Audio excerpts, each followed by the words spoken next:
एकदम मित्र शिक्षकलाई कुशल कार्यक्रम सञ्चालक पनि हुनुहुन्छ।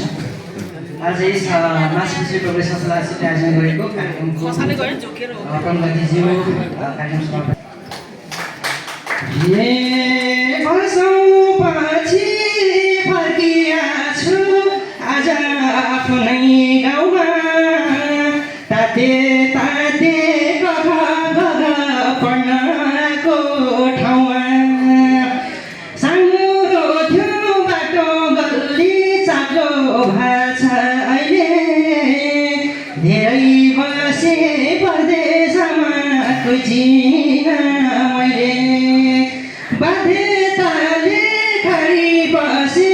आफ्नै गाउँ ठाउँ भुली आफ्नै गाउँमा फर्किआए सारा संसार डुली बाबा आमा दिदी बहिनी दाजु भाइहरू यस्तै रहेछ जिन्दगानी भनिदिउँला के गरौँ स्कुलमा पढ्न आउँथे दिदीको हात समय फेरि आज आउन पाए खुसी हुँदै रमाई गाउँमा विकास भएको रहेछ चाको चाक्लो बाटो भातै खान थाल्या रहेछन् हिजो खान्थे आटो घर घरमा गाई भैँसी विकासको खोली गाउँमै बस्ने रहर जाँदै आछा आज भोलि गाउँमै बस्ने रहर जाँदै आछा आज भोलि परदेशको दुःख भने आउँछ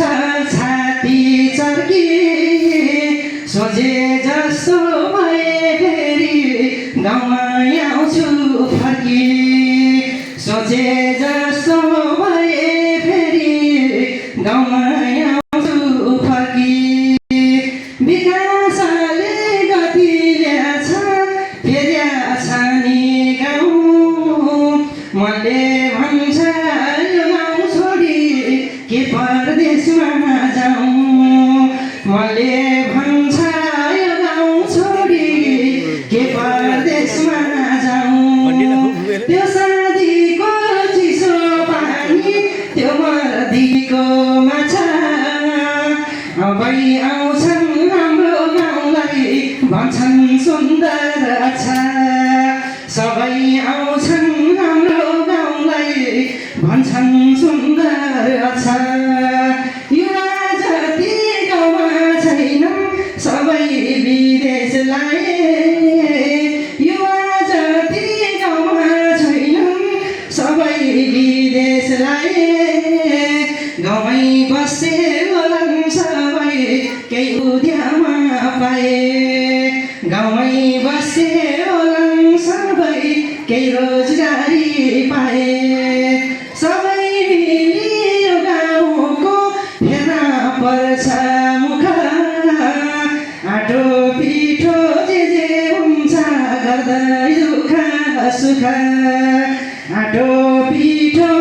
जे हुन्छ गर्दै दुःख सुख अर्वालाको त्यो देउराली त्यो भन्ज्याङको बन अझै पनि सम्झिँदा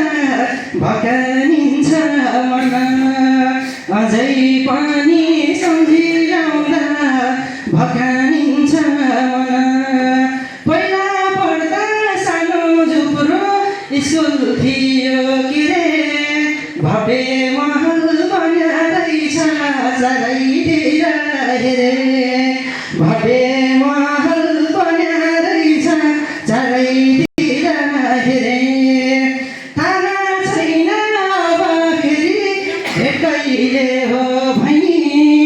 आमा बुवा दाजुभाइ भाउजू बुहारी बहिनी आमा बुवा दाजुभाइ भाउजू बुहारी बहिनी यता लस्सी उता पाती